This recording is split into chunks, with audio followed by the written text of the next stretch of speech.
here. Perfect. All right, folks, so in an ideal world by now, you've got the 4 slips of paper from over there, and you've got a piece of construction paper from either corner, or maybe it's found its way to you. What we're going to do to start is we're going to do a little goal-setting activity.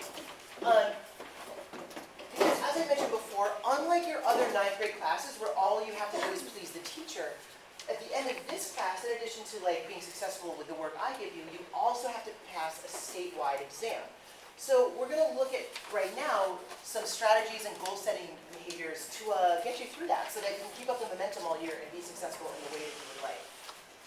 All right, so let's start by talking about this idea of determinism. And obviously this isn't like a note-taking thing. So we've all used the word to determine something, or something is determined. Who can say more about that? What is it to determine something?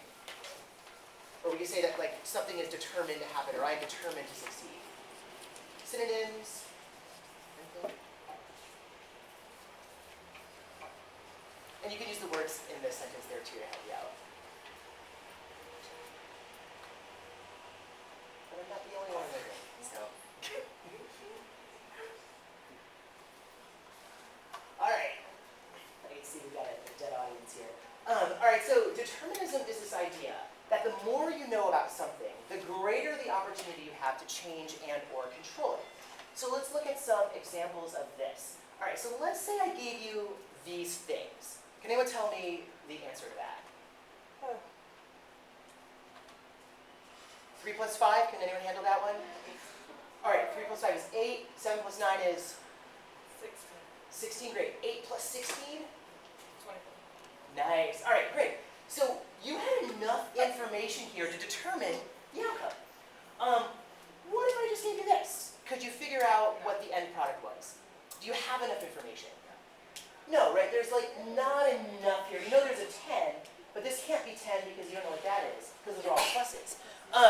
Same kind of thing. So let's try another one here. This one's easier than you think. So if we've got some cold air, we've got some water vapor, we've got gravity, what do we think happens if you have those things together? It's a little bit cool out, there's some water in the air, gravity's pulling on the water. It's gonna rain, right? So the same thing here though, if I give you this,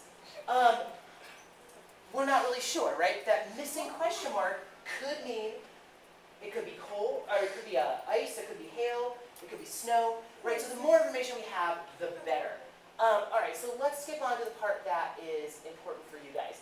You'll notice here, you've got one of these.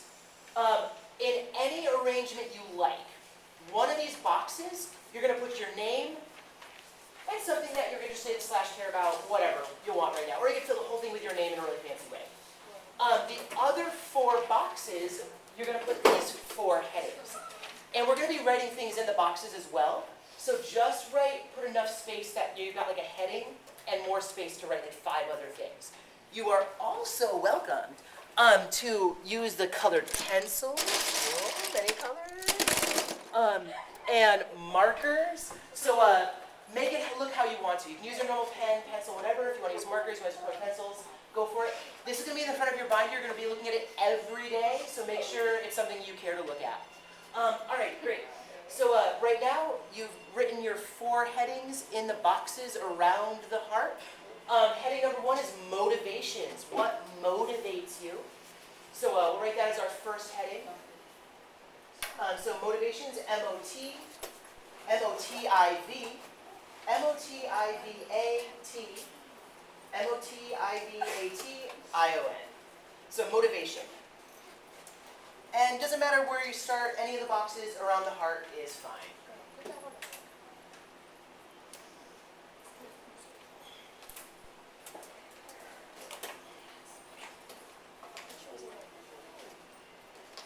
All right, and then in the next box, you're going to write the word skills or resources, or if you're writing a small enough, skills and resources.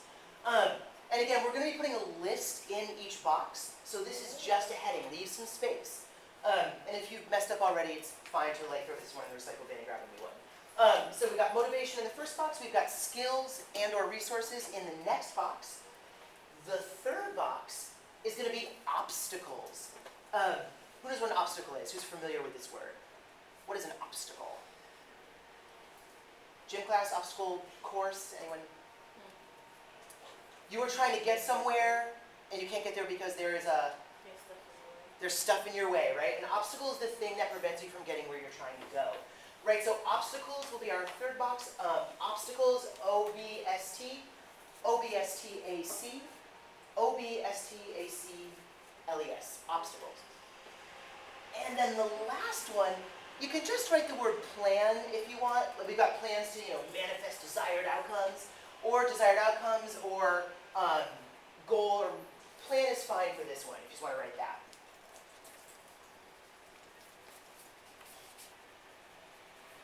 And then again, in that fifth last box, the only thing going in that box is your name. So you can write it as large and fanciful as you desire, in any kind of font you like. And it will have a little time at the end to put some colors in them as well. So, if it's looking a little plain by the time we're done, don't worry, you'll have time to make it pretty. All right, so we've got 5 boxes at this point. One says motivations, one says skills and resources, one says obstacles, a fourth says plans, and the fifth has your name.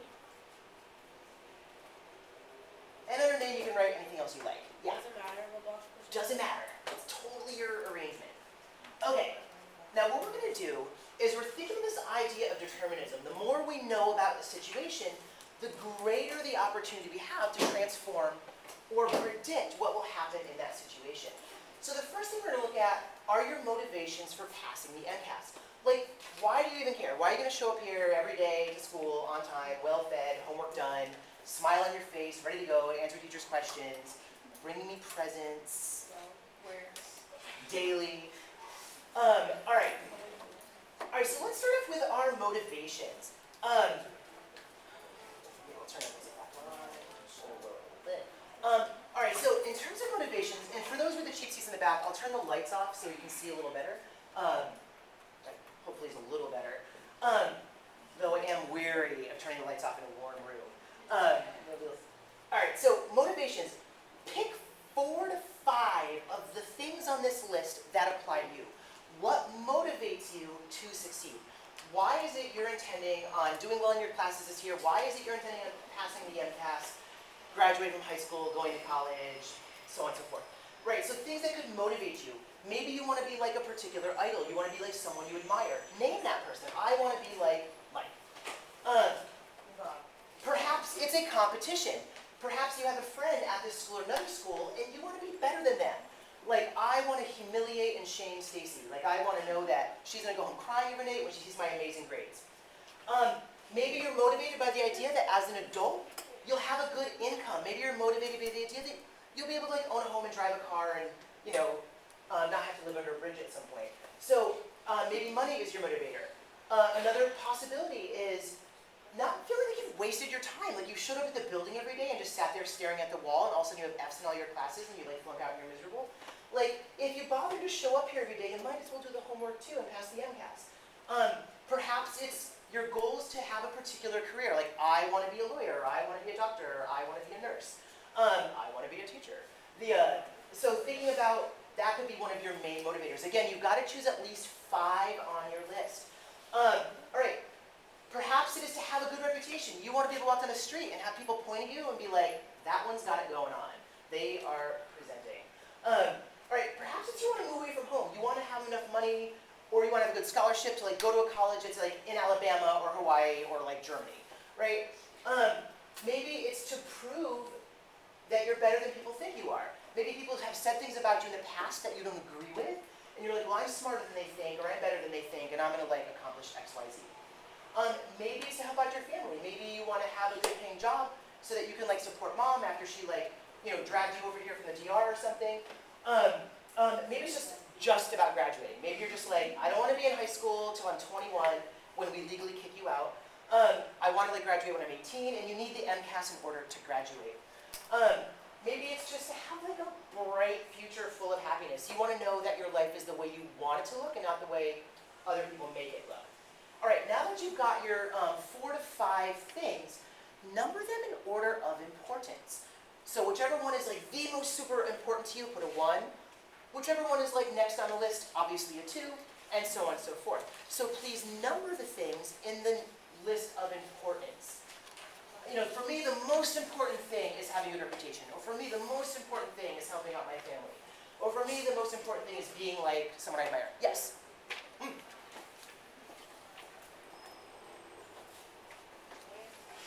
Oh, under motivations. All right, yeah, so we're examining this idea of what is motivating us.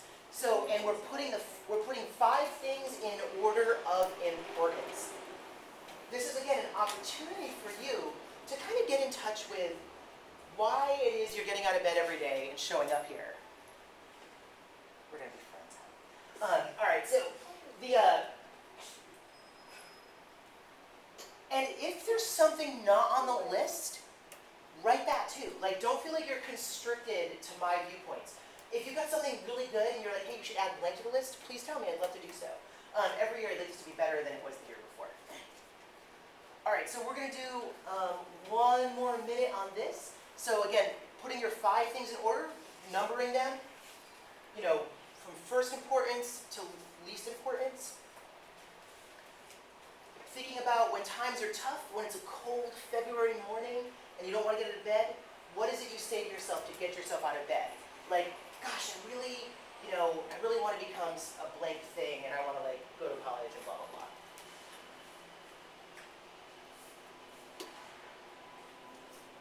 Okay, wrapping this up in just a moment.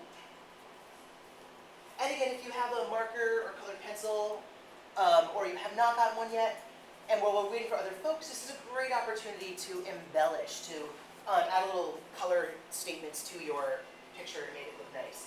Again, this will be at the front of your binder. You'll be seeing it every day. You want it to be something you can stomach looking at and you feel proud of, to have your name on.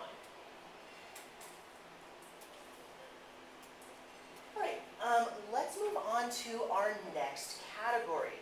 So now that we've discussed the things that excite and motivate you, what keeps you going, what keeps you awake, alert, alive, happy, looking forward to a bright future, we should also look at your skills and resources. What things do you have helping you out in this lifetime? So again, we're going to choose 5 of these things.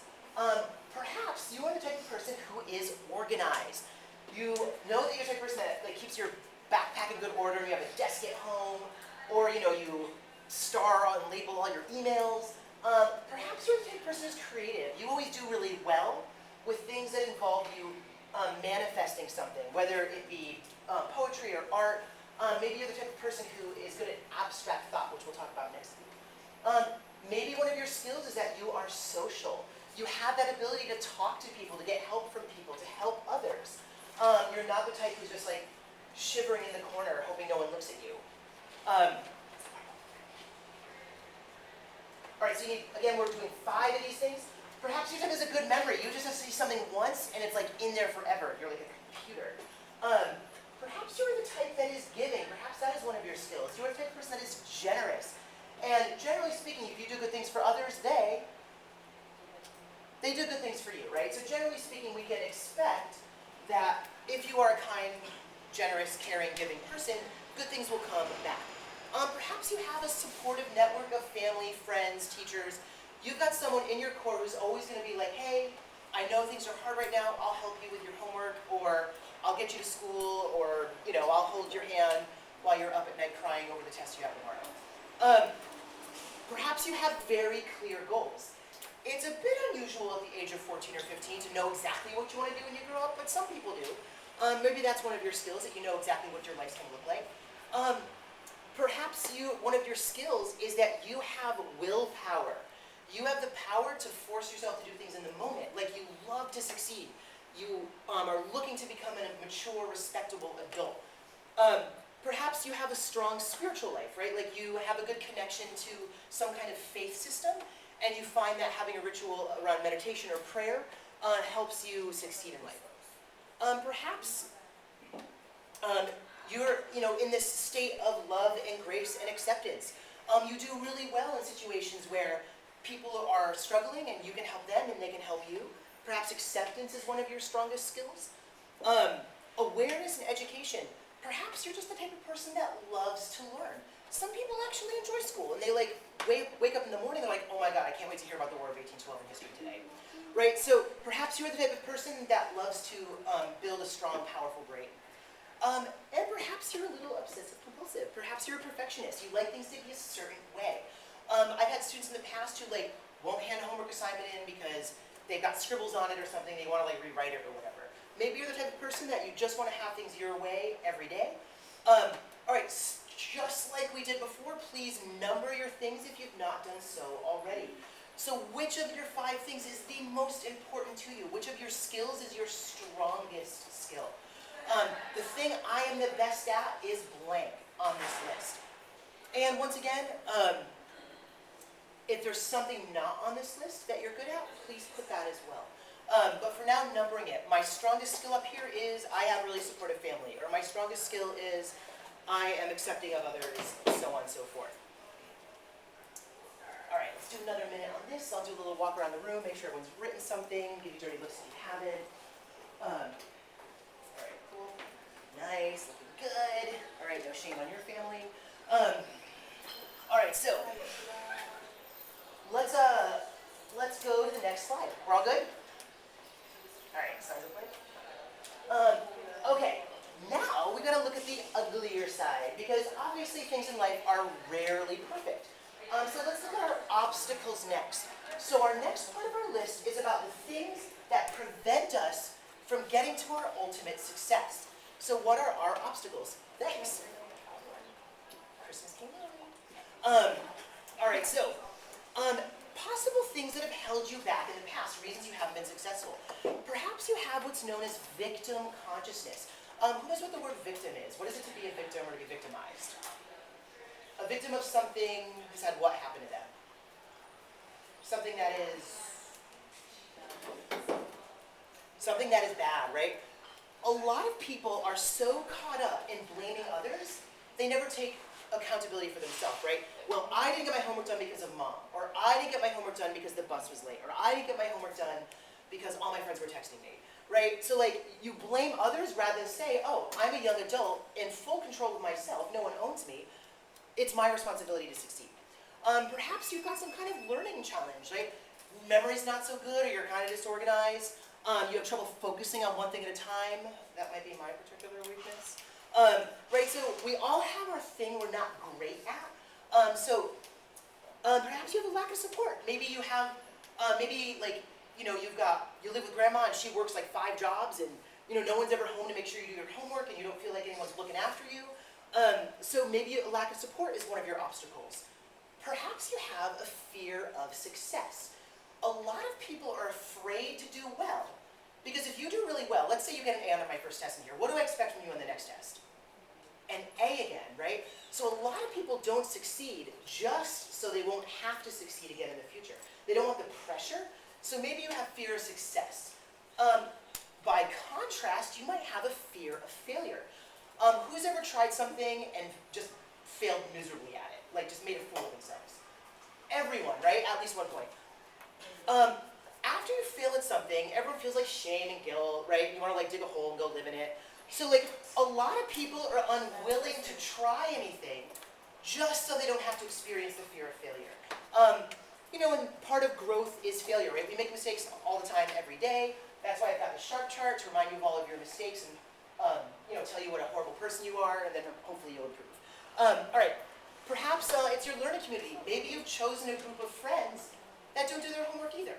And because they're not doing what they're supposed to do, you don't do what you're supposed to do. Maybe you've got some poor habits. You wait to the last minute, you don't complete things. So maybe poor habits are your obstacle. Perhaps you are the type that is easily distracted. Who has played the really adorable game of I'm going to do my homework while watching a video on YouTube, texting my friend, and listening to music? Right? Did you actually get a lot done? Could you get it done faster if you were doing fewer things? Like if you're just doing one thing at a time, does it generally go a little quicker? Yeah, right? We can all kind of agree on that, right? So we all have this cute little thing we do where we're like, oh, I'm going to do like 6 things at once and it'll all get done within 10 minutes, right? Generally speaking, distractions are an obstacle. Perhaps you guys are really good for this, but like maybe some of you are doing something a little naughty on your spare time. So for some of you, we had this on the last slide. Being a perfectionist can actually be an obstacle. If you're so caught up in things having to look a certain way, it might paralyze you from getting anything done. So maybe being a perfectionist is an obstacle for you. And the last thing, and this one's really important, is this idea of self-fulfilling prophecy. You wake up every morning and you're like, I'm stupid, I'm ugly, I'm slow, like I don't know anything. And then you tell yourself this, and then you do things to make it happen in your life, right? So, think about your self-language. Are you kind to yourself? So do you have a self-fulfilling prophecy? All right, now based on the last two slides, what do we do right now? We're going to number them 1 to 5, right? So please number them 1 to 5. Which thing here is your biggest obstacle? What's the one thing that 5 out of 10 times is the thing that messes you up? Yeah. I didn't write number 5. 4 at least. Let's squeeze 4 out. And again, if there's something up here that's like personal to you, write that instead. Like, don't feel stuck with this list.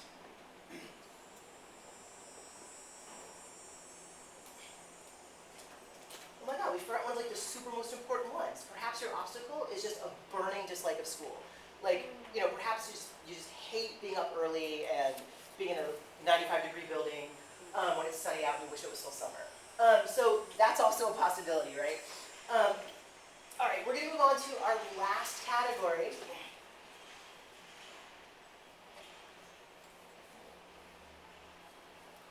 All right, and our last category are our plans. What are we going to do in order to improve this situation? All right, so plans to manifest desired outcomes. So I'll go through the list like I've done before. Some people use this thing called affirmations, and it's totally hilarious. Like you literally get in the mirror every day, and you say nice things to yourself. You're the most beautiful, you're the smartest, you're going to be like star of the world, you're going to be president. Like perhaps you are going to start a ritual for yourself where you say nice things to yourself, and you look yourself in the mirror, and you'll probably laugh while you're doing it, but is laughter itself going to make you feel better? Like, generally speaking, is laughter a good thing? Do we enjoy laughing? Most of us, right? So like, even if you just make yourself laugh doing it, you've already gotten to a better place, right? Perhaps you intend on being very prompt. You're going to show up to school on time every day. You're going to have all your homework done on time. Most of the 9th grade teachers do not accept late work. That is also the policy in this classroom. Perhaps you are going to do the opposite of someone you've seen fail. Like maybe you've got like that uncle or that person in your apartment building who just looks like a miserable mess and they're never happy. You're going to be like, I don't want to do anything they've done because it's not brought them what they want, right? I'm going to do the opposite of, so-and-so. This one is super good. This would help me out a lot as a kid. Having a daily schedule, saying that I'm going to do my homework every night from like 5 to 6, right? Like setting a time for yourself when you do certain things. Ritual is very important in our brain. Most of our life is habit, right? We generally go to sleep at the same time. We generally eat the same foods. We talk to the same people. We take the same bus to the same places, right? Lots of life is habit. So if you build study schedule into your habit structure, it takes care of itself. Perhaps for you, the goal is just getting stuff done. Maybe you're not the type that completes things, so that might be one of your plans. Perhaps one of your plans is to model someone who is a model or an icon. So like, I want to be like so-and-so, so I'm going to do everything they do. Perhaps it's dressing for success. If I'm walking down the street and I'm wearing like a torn tank top and like my bottom is showing because there's like a huge hole in my jeans, are people going to treat me differently than they would if I'm wearing like a nice shirt and a tie and stuff? Yeah, right? Dressing, your clothing is going to be a reflection of how people treat you. Maybe being prepared for class, right? Not having the whole like, oh my, I didn't bring my binder, I don't have a pen, like I forgot my glasses, like whatever. Maybe your plans are just to show up with the things you need. And again, that'll be part of the SHARP chart. So I'll be checking you off on that every day to make sure you've got the stuff you need to be successful and happy. For you guys, getting enough sleep is one of the super extra double most important things. Does anyone know how many hours an adolescent is supposed to get a night for sleep? 8 hours? 8 for adults, 9 to 10 for teenagers. In order for your brain to develop to its fullest capacity, you're expected to sleep, somewhere between 8 and 10 hours every night.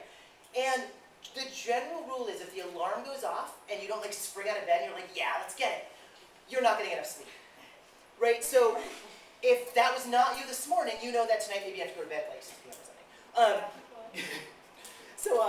All right, eating whole natural foods. No brainer, right? Everyone knows eat fruits, vegetables, grains, yada yada. All right, so maybe you've got a really bad diet right now. You think that Sunkist is orange juice. You're a little confused. So thinking about eating things that are healthy helps your brain.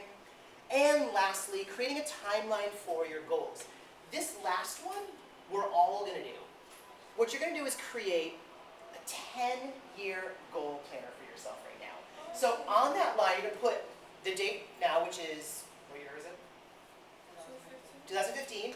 And you're going to put a little line up to 2025. And for every year, put something you'd like to have done by then, right? So, and it can be something very simple, right? Like by 2016, I'd like to have passed the MCAS and be in the 10th grade, so on and so forth. By 2019, I'd like to have a job, blah, blah, blah. So we're going to take a couple minutes, and everyone is going to do this 10-year timeline, putting one thing per year you'd like to accomplish. What year do you plan to go to college? What year do you hope to graduate from college? What year do you hope to have a car? What year do you want to go away from home? And if you are a perfectionist and you'd like a ruler, they are in the drawer right over here at the microwave, and they are labeled rulers, so that makes it easy enough for those of you that can read. I assume it's most of you. So feel free to grab a ruler, or you can use the edge of your book. Right inside your plan column, just like your plan.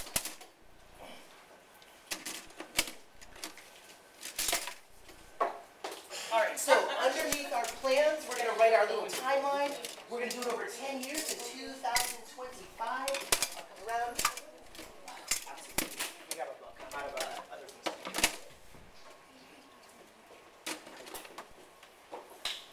I tried keeping it open last night, and the people came and closed them. All right. Best purpose. All right, so making this little timeline for yourself. Again, rulers are right over here under the microwave if you need one. Just right inside your plans box, right where we just put these things. And if you don't have space in your plans box, you can write it in your name box too. That doesn't really matter. It's not going to destroy the universe or anything.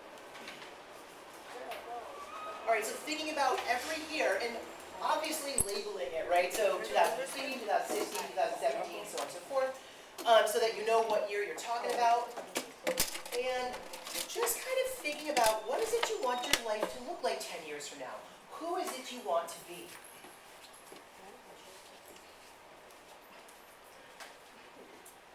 10 years from now, do you hope to be living in New York City? 10 years from now, do you hope to speak Japanese? 10 years from now, do you hope to have graduated from a certain college or have a certain job? Or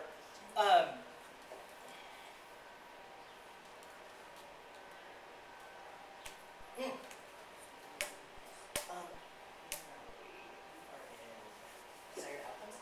You could put it here, but it's just also here, that's fine. Just like one line right across the bottom. And you can even do it in centimeters, just do like 10 centimeters, one per year. All right, so again, in our ideal world, what we've got here is we've got our line. We're labeling it 2015, 2016, 2017, 2018, and for each of those years, putting something you hope to accomplish. Again, this might be a very small goal. I just hope by 2017 to be graduating, as a junior, right? Or, going on to the senior year. Or it might be something more specific. I hope by, 2020 to be living in a certain place or doing a certain thing.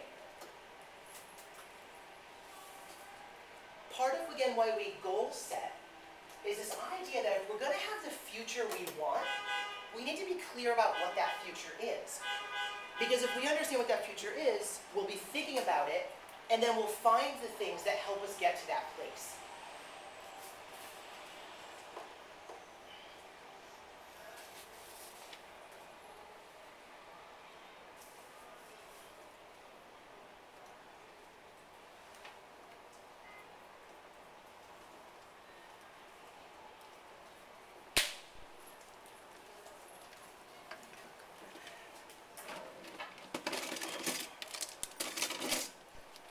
Just wandering around, does anyone want a ruler?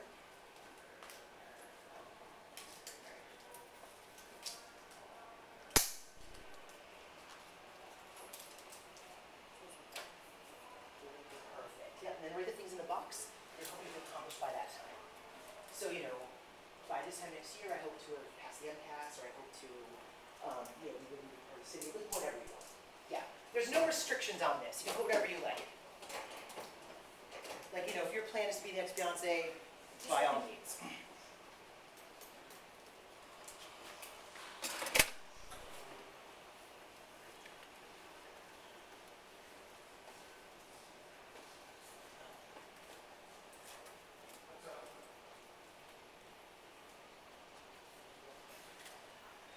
Hello, Dr. Cephas.